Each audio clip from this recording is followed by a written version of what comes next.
අද කොළඹින් අපි ආව මින්නේරියට. මින්නේරියට ආවේ ඇයි කියලා දන්නවද? මේක පාවිච්චි කරන්නේ හාල් ලෝඩ් කරන්න ගොඩක් බර දෙයක්. මේක දාලා ලොරි යනකොට කිසිම එන්ජින් එකට තේරෙන්නේ නැහැ. කොච්චර බර පැටවුවත් අර අනිත් ලොරි වගේ නෙමෙයි මේක පහසුවෙන්ම කන්දද පල්ලමද තැන්නද ඒ කිසි දෙයක් මේ ලොරියට දැනෙන්නේ නැහැ. ඉසුසු ට්‍රක් රථ යොදාගෙන නිපුණ හාල් ව්‍යාපාරය සාර්ථක කරගෙන තියෙන්නේ කොහොමද කියලා බලන්න.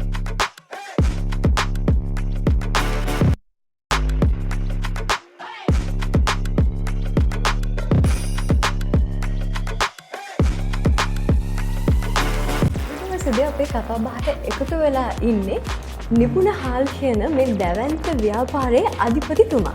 අයිබෝන් සුබ දවසක් කියලා ඔබතුමාම පිළිගන්නවා. ඉතින් මම මුලින්ම දැනගන්න ඔබතුමාගේ නම, ගම, ඒත් එක්කම මේ නිපුණ හාල් කියන දැවැන්ත ව්‍යාපාරය ගැන කෙටි හැඳින්වීමක්. මම සිරිපාල ගම්ලත්. අපි මේ ව්‍යාපාරේ පටන් ගත්තේ 1984.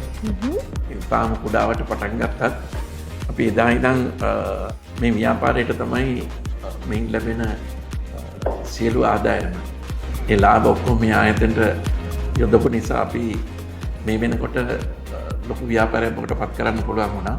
අවශ්‍ය තාක්ෂණය ගන්න අපි විදේශ රටවලට ගිහිල්ලා ඉවත් බලාගෙන ඇවිල්ලා ඒ රටවල මේ කර්මාන්තේ කොහොමද කෙරෙන්නේ? ඒ කෙරෙන දේ අපි සියසින් දැකලා තමයි මේවා වැඩි දියුණු කරන්න අපිට හැකියාව ලේසියෙන්ම ලැබුණා.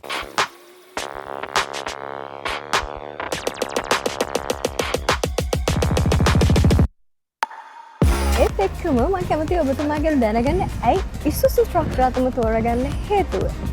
මේ ඉසුසු ලොරිය අපි මේක පාවිච්චි කරන්නේ හාල් ලෝඩ් කරන්න ගොඩක් බර දෙයක්. මේක දාලා ලොරි යනකොට කිසිම එන්ජින් එකට තේරෙන්නේ නැහැ. කොච්චර බර පැටවුවත් අර අනිත් ලොරි වගේ නෙමෙයි මේක පහසුවෙන්ම කන්දද පල්ලමද තැන්නද ඒ කිසි දෙයක් මේ ලොරියට දැනෙන්නේ නැහැ. ඒ වගේම තමයි දැන් අපි මිලදී ගන්නකොට යම් මුදලක් වැඩි මේක.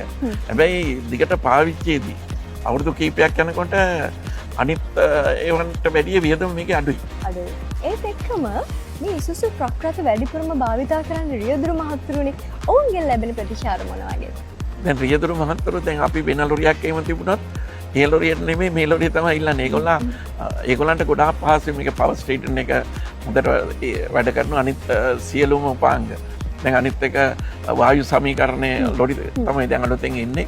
ඉතින් රියදුරු හරි කැමති මේ ලොරිය පාවිච්චි කරන්න. අනිත් එක ඒගොල්ලන්ටත් පොඩ්ඩක් හැම කෙනෙම බලනවානේ. යා ලස්සන ලොරියක යන්න. සැප පහසුව. ඉතින් ඊළඟට තමයි ඒගොල්ලන් කියන එකක් තමයි තව මේ රෑට ඒගොල්ලන්ට නිදා ගන්නකොට පැය කීපයක් විවේක ගන්නකොට පිටිපස්සේ මේකට සීට් එකක් තියෙනවා. ඉතින් ඒකත් ලොකු පහසුවක් විදියට ලොකු පහසුකමක් විදියට ඒගොල්ලන් දන්නවා වෙන ලොරියක් ගියොත් ඒ පහසුකම නැහැ කියන එක තමයි කියන්නේ. ඒත් එක්කම වසර ගණනාවක් පුරාවටම මේ තරම් ඉසුසු ට්‍රක් රථ විශ්වාස කරන්න මේ විශ්වාසය ගැන මම කැමති පොඩි දෙයක් දැනගන්න. නෑ අපි දැන් 84 විතර පටන් ගන්නකොට ගත්ත ඉසුසු. ඊට පස්සේ අවුරුද්දෙන් අවුරුද්ද ලොරිය දෙක තුන එහෙම අරගෙන තමයි මේ වගේ ලොරි ප්‍රමාණයක් ආව එකපාරට ගත්තේ නෙමෙයි. ඒතර ඒ ගත්ත සියල්ලම මේ වෙනකොටත් වැඩ කරනවා. ඒ අවුරුදු 40ක් තිස්සෙත් එදාගත්ත ලොරිය අදත් ඒක දුවන්න පුළුවන්. ඉතින් ඒක තමයි අපි ඉසුසු ගන්න ප්‍රධානම හේතුව. ඒ වගේම මේ ඉසුසු ට්‍රක් රථවල අලවීම් පසු සේවාව මොන වගේද? අලවීම් පසු සේවාවත් ඉතා හොඳ මට්ටමේ තියෙනවා. කියන්නේ මේකට අවශ්‍ය ඒ අලුත් වැඩියාවට අවශ්‍ය දේවල් මිලදී ගන්න ඒ ආයතනය වගේම පිටත් ඕනතරම් වෙළඳපොලේ බහුලව තියෙනවා. ඒක නිසා අපිට පහසුවෙන් මේවා හොයාගන්න පුළුවන්. ඒත් එක්කම අවසාන වශයෙන් ඔබතුමාගෙන් දැනගන්න කැමති තවත් ව්‍යාපාරයකට ඉසුසු ට්‍රක් රථයක් ගන්න බලාගෙන ඉන්නවනම් ඔවුන්ට ඉසුසු ට්‍රක් රථ නිර්දේශ කරනවද සහ නිර්දේශ කරනව නම් ඒ හේතුව? ව්‍යාපාරිකයෙක් විදිහට හැම වෙලේම බලාපොරොත්තු වෙන තමන්ට වාසිදායක තත්ත්වයක්. කොච්චර ලාභයක් එනවද? ඉසුසු ලොරිය මං විශ්වාස කරන අනිත් සියල්ලටම වැඩි ආදායමක්. ඒ කියන්නේ වියදම අඩුවෙන් දුවන්න පුළුවන් ලොරියක් විදිහට මේක අනිත් අයට මම නිර්දේශ කරනවා. හොඳයි. බොහොම ස්තුතියි අද දවසේදී අපිත් එක්ක ඉසුසු ලොරි ටොක්ස් මේ අලුත්ම එපිසෝඩ් එකට කතා බහ කරන්නට නිපුණ හාල් මේ දැවැන්ත ව්‍යාපාරයේ අධිපතිතුමා අපිත් එක්ක සහභාගී වුණා. ඔබතුමාට බොහොම ස්තුතියි. ඉසුසු ට්‍රක් රථ යොදාගෙන තවත් ඔබේ ව්‍යාපාර කටයුතු සාර්ථක කරගන්න වාසනාව ලැබේවා කියලා ප්‍රාර්ථනා කරනවා. සුබ දවසක්. බොහොම ස්තුතියි. සුබ දවසක්. බොහොම ස්තුතියි. රැඳිලා ඉන්න කියලා අපි අලුත්ම එපිසෝඩ් එකකින් ඔබව නැවත මුණ ගැහෙන සූදානම්. සුබ දවසක්.